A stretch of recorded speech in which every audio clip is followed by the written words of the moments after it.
નમસ્કાર. ચાલો આજે કંઈક મજાનું જાણીએ. આપણી ગુજરાતી વર્ણમાળા શું એ ખાલી ક ખ ગની યાદી જ છે? ના, એની પાછળ તો એક આખું વિજ્ઞાન છુપાયેલું છે. એકદમ તાર્કિક અને સુંદર રચના. ચાલો આજે એના રહસ્યોને સમજીએ. તો મૂળ સવાલ એ છે કે આ બધા અક્ષરો શું એમ જ આડાવડા ગોઠવી દીધા છે કે પછી એની પાછળ કોઈ ઊંડી વૈજ્ઞાનિક પદ્ધતિ કામ કરે છે?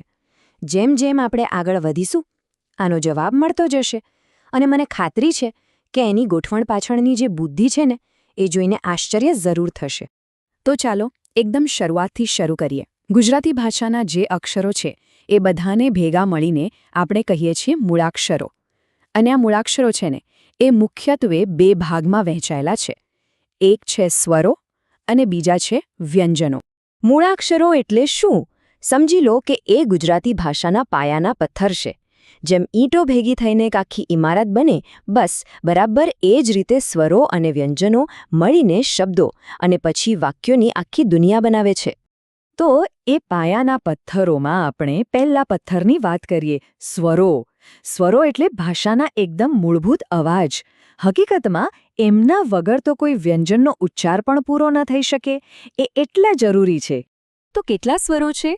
ગુજરાતીમાં મુખ્યત્વે 13 સ્વરો છે. બસ આટલા જ. આંકડો નાનો છે એટલે યાદ રાખવામાં પણ સરળ. અને આ જ 13 સ્વરો આપણી ભાષાનું આખું સંગીત રચે છે. ચાલો હવે આ દરેકનો ઉચ્ચાર એકદમ ધ્યાનથી સાંભળીએ. હું બોલું છું, સાંભળજો. અ, આ, ઈ, ઉ, ઋ, એ, ઐ, ઓ, ઔ, અને અહ. સરસ. આ જ એ અવાજ છે, એ ધ્વનિ છે જે આપણી ભાષામાં જીવ પૂરે છે. ઓકે, તો સ્વરોની વાત તો થઈ ગઈ. હવે વારો છે વ્યંજનોનો. હવે વ્યંજનોની દુનિયા થોડી મોટી છે, સંખ્યા વધારે છે, પણ જરાય ગભરાવાની જરૂર નથી.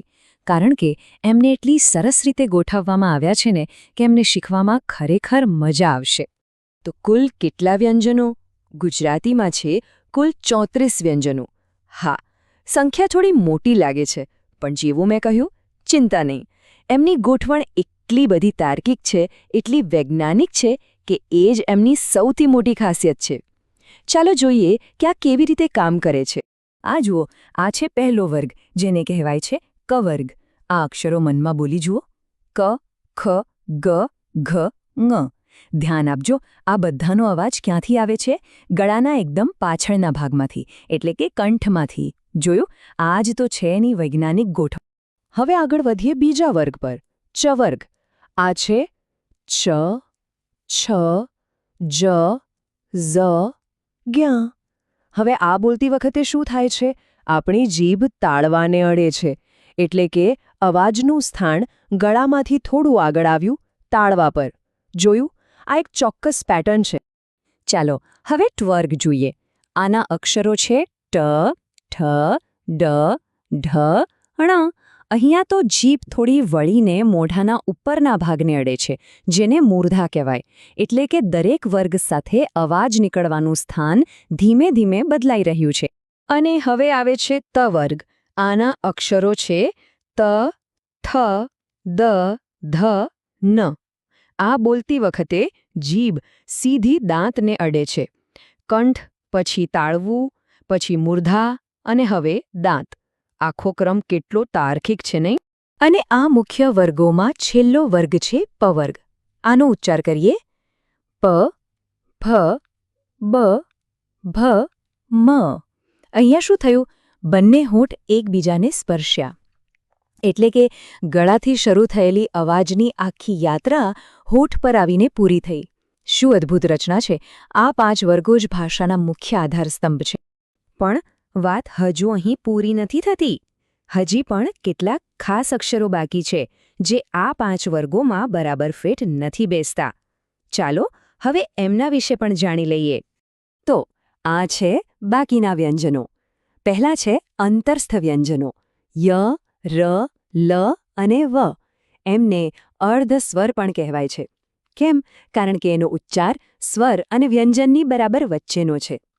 પછી આવે છે ઉષ્મ વ્યંજનો: શ, શ, સ અને હ. આ બોલતી વખતે મોંમાંથી થોડી ગરમ હવા બહાર આવે છે, એટલે કે ઉષ્મા. એટલે જ એમને ઉષ્મ વ્યંજનો કહે છે. અને છેલ્લે 2 ખાસ સંયુક્ત વ્યંજનો છે, ક્ષ અને જ્ઞ. આ અક્ષરો બીજા વ્યંજનોના જોડાણથી બનેલા છે. દાખલા તરીકે ક્ષ એ ક અને શના મિશ્રણથી બને છે. બસ આ જ વાત એમને ખાસ બનાવે છે. તો ચાલો હવે આખી ગણતરી પર એક નજર નાખીએ. આપણે જોયું કે આપણી પાસે 13 સ્વરો છે અને 34 વ્યંજનો. એકદમ સ્પષ્ટ હિસાબ. તો આ બધાને ભેગા કરીએ તો કુલ કેટલા થાય? 13 સ્વરો વત્તા 34 વ્યંજનો એટલે કે કુલ 47 મૂળભૂત અક્ષરો. હા, ક્યારેક અમુક વિદ્વાનો બીજા સંયુક્ત અક્ષરોને પણ ગણે છે, એટલે આ સંખ્યા 52 સુધી પણ જોવા મળે છે. પણ જે મૂળભૂત માળખું છે એ તો આ જ છે. અને આ જ આખી વાતનો સાર છે કે ગુજરાતી વર્ણમાળા એ ખાલી આમ તેમ ગોઠવેલા અક્ષરોનો સંગ્રહ નથી. ના, એ તો એકદમ વિચારપૂર્વક, વૈજ્ઞાનિક રીતે બનાવેલી એક સિસ્ટમ છે. એક એવો નકશો છે જે માણસના મોંમાંથી નીકળતા દરેક અવાજને વ્યવસ્થિત રીતે રજૂ કરે છે. તો આપણે મૂળાક્ષરોનો આખો વૈજ્ઞાનિક પાયો તો સમજી લીધો, પણ હવે એક નવો અને એનાથી પણ વધારે રસપ્રદ સવાલ ઊભો થાય છે કે આ બધા અક્ષરો, આ બધા ધ્વનિ એકબીજા સાથે જોડાઈને જીવંત શબ્દો, લાગણીઓ અને આખી વાર્તાઓ કેવી રીતે બનાવી દે છે. વિચારવા જેવી વાત છે, ખરું ને?